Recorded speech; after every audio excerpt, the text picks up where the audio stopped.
እሷ ብትራንቺ ሽታ ያታለሽ ምግብ ታበስ የለ ሁለተኛ እንዲህ አይነት ነገር እንዳይደገም እሺ ይቅርታ አጠፋው ለምንድን ነው እንደዚህ ያደረግሽው ኤቢ እኮ ናት ቅደጁ ልቅረጽሽ ብለኝ ኤቢ ምንድነው ታዲያ ንገረኝ ዳጣ የናታን መጽሐፍ ቀደደች መጽሐፍ ማንበብ ይወዳል ስላት ገብታ ቀደደች ለምን ኤቢ እንዴት እንደዚህ ነገር ካንደበትሽ ይወጣል ሞኛተኝ ማየ ሲጀመር እኮ ትኩርሽ ብታቺ መሳሰላሉ ጫባትሽ እኮ ነው አቃለው ማየ እንዴት አንዴት ልጅ ዝም ብሎ ከመንገድ ቤት ሲያስገባ ልብስ ሲገዛላት ከኛ በላይ ሲንከባከባት ለምን ብለሽ ማጠይቂው ዳጣ ከ18 ዓመት በኋላ ቤተሰቦቿን መቀላቀሏ ጥሩ ነገር ሆኖ ሳለ ታላቋ ልጅ ግን አይንሽላ ፍር ብላታለች። ዛሬ ላይ ከአቤል ጋር ለማጠማመድ መጽሐፉን ቅደጅና ቲክቶክ ታዋቂ ትሆኛለሽ፣ የኔን ፎሎወር ታውቂያለሽ፣ በየመንገዱ ስትሄጂ አብረው ፎቶ ለመነሳት የሚሰለፉ ብዙ ሰዎች ይኖራሉ በማለትም በቲክቶኩ ዓለም ታዋቂነትና ተቀባይነትን ያስገኝሻል በሚል ማባበለቻት። ዳጣ ነገሩ እውነት ስለመሰላት መጽሐፎቹንም በመቅደድ ይህንን ቪዲዮ ቀርጻ እንድታሳያት ትጠይቃታለች። ቪዲዮውን ከቀረጸችው በኋላ ግን ኤዲት ሳላደርገው በፍጹም አላሳይሽም በማለትም ደበቀቻት። አቤል ሲመጣ ግን ያጠመደችባትን ወጥመድ ሙሉ በሙሉ ለአቤል ዘረዘረችው። ማለትም ይኸው መጽሐፉን ቀዳልሃለች በማለትም ነገረችው። እንዴት መጽሐፍ ይቀደዳል? መጽሐፍ እኮ ህይወት ነው እያለ ለመጽሐፍ ያለው አመለካከት ከፍ ያለ ነውና በጣም ተናዶ እየተምሰለሰለ ነበረ። ዳጣ ከቤት መጣ እስከሚጠይቃት ድረስ ቸኩላል። እርግጥ ለኤቢ ማጋጋል አልፈለገም። ጸጥ ብሎ ሲከታተል ከቆየ በኋላ ዳጣ ከአባቷ ጋር ስትዝናናና ስትጨዋወት ውላ ስትገባም ቀሚስ ለብሳ ነበርና በዚህም ተደስቶ ፎቶ ሲያነሳቸው ቆይቷል። ኤቢ ግን በጣም ተናዳለች። ምክንያቱም ዳጣ ከአባቷ ጋር ገና እንደገባች የሚገጥማትን እያሰበች በጣም ተደስታ ስለነበረ። ሆኖም አቤል ፎቶ ከማንሳት ውጭ ምንም ያላቸው ነገር የለም። ወደ ክፍል ብቻዋን ወስዶ ግን መጽሐፍ እንዴት ይቀደዳል? ለምን ይህን ስራ ሰራሽ? በማለትም ዳጣን ይቆጣታል። ዳጣም ኤቪ እኮ ናት በቲክቶክ ተቀባይነትን ታገኛለሽ ቅደጀው በማለት እሷ ናት የነገረችኝ እያለችም ነገረችው። ይህኔ አቤል የኤቪ ተንኮል እንደሆነም ይረዳል። እስከ መጨረሻም ኤቪን ወደ ክፍል አምጥቷት ከዳጣ ጋራ እንዲገጣጠሙ አድርጓል። ዳጣ ለካም ለተንኮሏ ነው። እኔ መች ለተንኮል እንደሆነ ተረዳሁኝ። ለማንኛውም ብርሌ ከነቃ አይሆንም እቃ አንገቷን እየነቀነቀች ነው።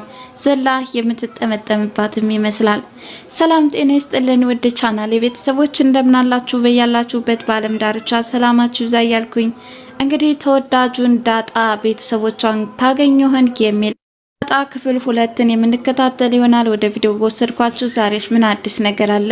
እስከ ፍጻሜው ድረስ አብራችሁኝ ተቆዩ ዘንድ በአክብሮት ጋብዛለሁ። እንግዲህ በባለፈው ክፍል ዳጣ ቤተሰቦቿን ስላገኘች እጅግ በጣም ተደስታ ከቤተሰቦቹ መካከል ደግሞ ውሃ የምትባለው ልጅ መልካም ልጅ እንደሆነችና ፍቅር እየሰጠቻት ስለሆነ በዚህም ደስታ ተሰምቷት ለአባቷ እየገለጸች ነው። አባቷ ግን እህቴ፣ አባቴ፣ እናቴ ማለት የለም፣ ጸጥ ብለሽ ኑሮሽን ትኖሪያለሽ፣ ታውቂያለሽ፣ አንቺ ብዙ የማታውቂያቸው ሚስጥሮች ስላሉ ጉዳዩ በሚስጥራዊ መቆየት አለበት በማለትም ልጃቸውን ያስጠነቀቁ ገብተዋል። ይህንን የሰሙት ባለቤታቸው እየሮጡ ወደ ሳሎን በመምጣት ልጄ አባቴ አልሽ ልበል፣ አንተስ ቢሆን ልጄ ያልከው ከምን ተነስተ ነው እያሉም የተወዛገቡበትን ጉዳይ ለማጥራት ፈልገዋል። እኔ ዳጣ አባቷን ላለማጠማመድ አይ እኔን ያገኘኝ ከጎዳና ነው፣ ለማንኛውም ቤት ውስጥ ያሉትን እናቴ እህቴ ብለሽ መኖር ትችያለሽ፣ ምንም ችግር የለብሽም በማለትም ሊረዳኝ እንደፈለገ ነው በማለት ገለጸችላቸው። አባትም ዳጣ ከሰጠችው መላምት በመነሳት አዎ እንደዛ ነው ያልኩት በማለትም ያባብሏቸው ገብተዋል። ባለቤታቸውም ስሜታዊ ሆነው ተናደው ነበርና ቀዝቀዝ እንዲሉ አድርገዋቸዋል። ኤቪም ዳጣ ከመጣች በኋላ እሷን እየተቀራረባት ነው በሚል ቀናት ተናዳ ስለነበረ አሁን እንዴት አድርጋ ሁለቱን ማጠማመድ እንዳለባትም ቆም ብላ ታስባለች። መጽሐፉን ቅደጅና ከዛም ቪዲዮ ልቅረጽሽ፣ ከዛ ወደ ቲክቶክ ዓለም ፖስት አድርግሽና በብዙ ሰው ዘንድ ተቀባይነትን ታገኛለች፣ ብዙ ሰዎችም በሰልፍ ተሰልፈው ዳጣ አብረን ፎቶ እንነሳ የሚሉሽ ይሆናሉ በማለትም የሚመጣላትን ታዋቂ እያሰበችም የነገረቻት ነበረ። ዳጣ ይህማ ከሆነ እንግዳው ሳምጮ ልቅደደው ክን መጽሐፍ ይቀደዳል እንዴ በማለትም ጠይቃለች። ሆኖም ዝም ብለሽ ቅደጁ፣ ይህ ካልሆነ በጭራሽ ታዋቂነትን አታገኝም በማለትም ገለጸችላት። እንግዳውስ ታዋቂ ታስደርግኛለሽ ማለት ነው እያለችም የቀረበውን መጽሐፍ ተቀደው ገብታለች። ቪዲዮውንም ቀርጻ ይዛው ነበርና እሺ የቀረችውን ቪዲዮ አሳየኝ በማለት ጠየቀቻት። እሷም አይ ቆይ አሁን አላሳይሽም፣ ኤዲት ላድርገውና በኋላ አሳይሻለሁ በማለትም ነገረቻት። ከዛም ዳጣ ከአባቷ ጋር ተያይዛ ቀሚስ ለመግዛት ወጥታለች። አቤል ከዋለበት ውሎ ሲመጣ እንደተለመደው ሊያነብ ወደ ክፍሉም ያመራል። ይህ የሚወደው መጽሐፍም ተቀዶ ያገኘዋል። በጣም ተናደደ። መጽሐፌን ማን የቀደደው? መጽሐፍ እንዴት ይቀደዳል እያለ መምሰልሰል ጀምራል። ኤቪም ያው የማያውቅ ሰው ሲመጣ እንዲህ ነው እንግዲህ። አው መጽሐፉ ተቀዷል። ይህን ያደረገችው ደግሞ ያቺ ዳጣ ተብዬዋ ናት በማለትም እስከ ቪዲዮ ድረስ አውጥታም ታሳየዋለች። ይህንን ቪዲዮ እያየን በጣም ይናደዳል። እርግጥም አንዳችም ነገር ትንፍሽ አላለም።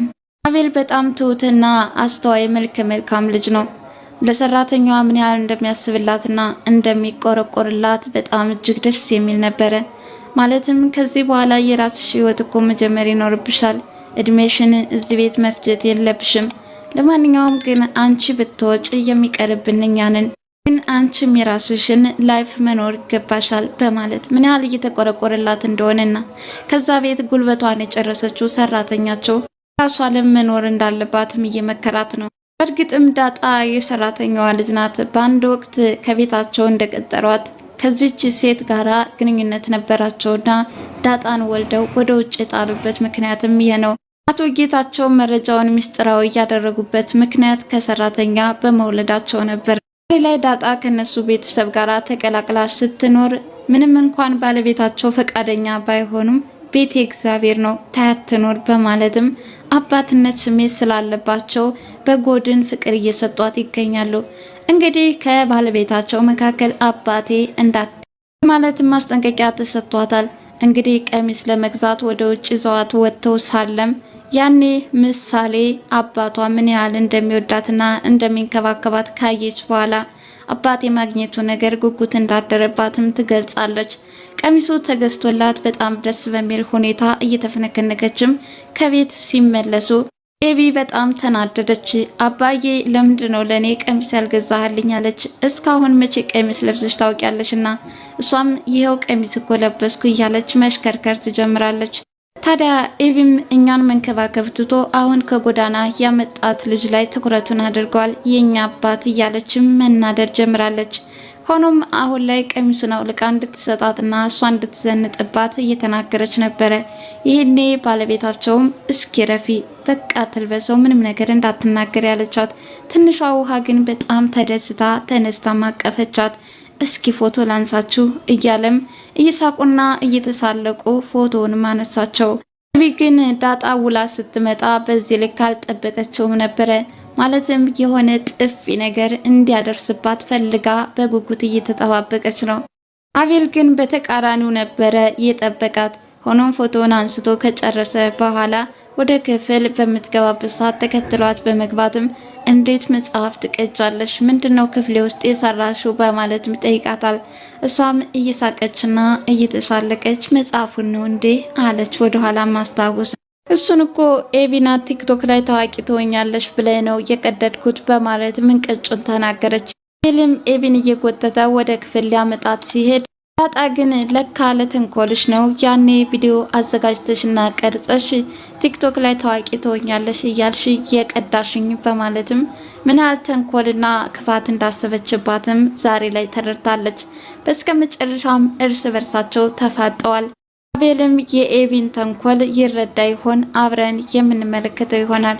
ለዛሬ ዳጣ ክፍል 3 ይህንን ይመስል ነበረ። በቀጣይ ቪዲዮ እስከምንገናኝ ድረስ መልካም ጊዜ ይሁንላችሁ ያልኩኝ፣ ለቻናሌ አዲስ የሆናችሁ ላይክ፣ ሼር፣ ሰብስክራይብ በማድረግ ቤተሰብ ትሆኑ ዘንድ በአክብሮት ጋብዛለሁ። ባይ ባይ።